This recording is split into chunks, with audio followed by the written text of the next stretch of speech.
থেকে শুরু করে এরকম সাতটা বিধানসভা নিয়ে এই লোকসভা কেন্দ্র গঠিত হয়েছে। সেই লোকসভা কেন্দ্র থেকে শান্তনু ঠাকুর এর আগের ভোটে জিতেছিল 1,15,000 ভোটে।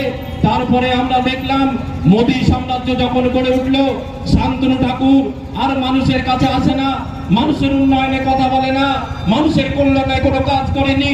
আপনাদের কাছে আমি শুধু একটা প্রশ্ন করতে চাই, এই 5 বছরে আপনার এলাকায় যত উন্নয়ন হয়েছে, হয় আপনার মেম্বার করেছে, না হলে পঞ্চায়েত সমিতির মেম্বার করেছে, না হলে জেলা পরিষদ থেকে করেছে, না হলে এমএলএ করেছে, না হলে মমতা বন্দ্যোপাধ্যায় করেছে। এমপি যে টাকাটা পায়, একজন এমপি বছরে 5 কোটি টাকা পায়। শান্তনু ঠাকুরের টার্মস 5 বছর পুরো হয়ে গেল, তাহলে 5 বছরে সে 5 গুণ 5 25 কোটি টাকা পেয়েছে। এই 25 কোটি টাকার 25 পয়সা যদি স্বরূপ করে কোথাও খরচ করে থাকে, আমি বিজেপি বন্ধুদের কাছে বলতে চাই, আপনারা লিফলেট দিয়ে বলুন যে শান্তনু ঠাকুরকে আপনারা সেদিন জিতিয়েছিলেন, সেই শান্তনু ঠাকুর স্বরূপ করে কোথায় কাজ করেছে।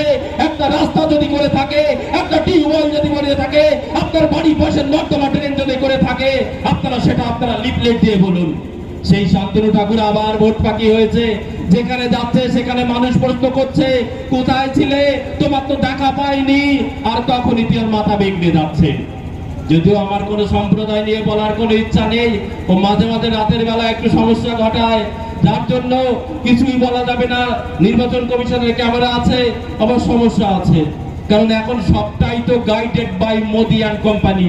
এজন্য কথা বলতে গেলেও হিসেব করে বলতে হয়। আপনাদের কাছে আরো আমি কয়েকটা কথা বলতে চাই। এই সেই শান্তনু ঠাকুর আপনারা যারাকে জিতিয়েছিলেন 1,15,000 ভোটে, 2021 সালে যখন বিধানসভা নির্বাচন হলো, এই 7টা বিধানসভায় থেকে শুরু করে এরকম সাতটা বিধানসভা নিয়ে এই লোকসভা কেন্দ্র গঠিত হয়েছে। সেই লোকসভা কেন্দ্র থেকে শান্তনু ঠাকুর এর আগের ভোটে জিতেছিল 1,15,000 ভোটে। তারপরে আমরা দেখলাম মোদী সাম্রাজ্য যখন গড়ে উঠলো, শান্তনু ঠাকুর আর মানুষের কাছে আসে না, মানুষের উন্নয়নে কথা বলে না, মানুষের কল্যাণে কোনো কাজ করেনি। আপনাদের কাছে আমি শুধু একটা প্রশ্ন করতে চাই, এই 5 বছরে আপনার এলাকায় যত উন্নয়ন হয়েছে, হয় আপনার মেম্বার করেছে, না হলে পঞ্চায়েত সমিতির মেম্বার করেছে, না হলে জেলা পরিষদ থেকে করেছে, না হলে এমএলএ করেছে, না হলে মমতা বন্দ্যোপাধ্যায় করেছে। এমপি যে টাকাটা পায়, একজন এমপি বছরে 5 কোটি টাকা পায়। শান্তনু ঠাকুরের টার্মস 5 বছর পুরো হয়ে গেল, তাহলে 5 বছরে সে 5 গুণ 5 25 কোটি টাকা পেয়েছে। এই 25 কোটি টাকার 25 পয়সা যদি স্বরূপ করে কোথাও খরচ করে থাকে, আমি বিজেপি বন্ধুদের কাছে বলতে চাই, আপনারা লিফলেট দিয়ে বলুন যে শান্তনু ঠাকুরকে আপনারা সেদিন জিতিয়েছিলেন, সেই শান্তনু ঠাকুর স্বরূপ করে কোথায় কাজ করেছে। একটা রাস্তা যদি করে থাকে, একটা টিউবওয়েল যদি করে থাকে, আপনার বাড়ি পাশের নর্দমা ড্রেন যদি করে থাকে, আপনারা সেটা আপনারা লিফলেট দিয়ে বলুন। সেই শান্তনু ঠাকুর আবার ভোট বাকি হয়েছে, যেখানে যাচ্ছে সেখানে মানুষ প্রশ্ন করছে, কোথায় ছিলে, তোমার তো দেখা পাইনি।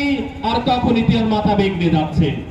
যদিও আমার কোনো সম্প্রদায় নিয়ে বলার কোনো ইচ্ছা নেই, ও মাঝে মাঝে রাতের বেলা একটু সমস্যা ঘটায়, যার জন্য কিছুই বলা যাবে না। নির্বাচন কমিশনের ক্যামেরা আছে, আবার সমস্যা আছে, কারণ এখন সবটাই তো guided by Modi and company. এজন্য কথা বলতে গেলেও হিসেব করে বলতে হয়। আপনাদের কাছে আরো আমি কয়েকটা কথা বলতে চাই। এই সেই শান্তনু ঠাকুর আপনারা যারাকে জিতিয়েছিলেন 1,15,000 ভোটে, 2021 সালে যখন বিধানসভা নির্বাচন হলো, এই 7টা বিধানসভায়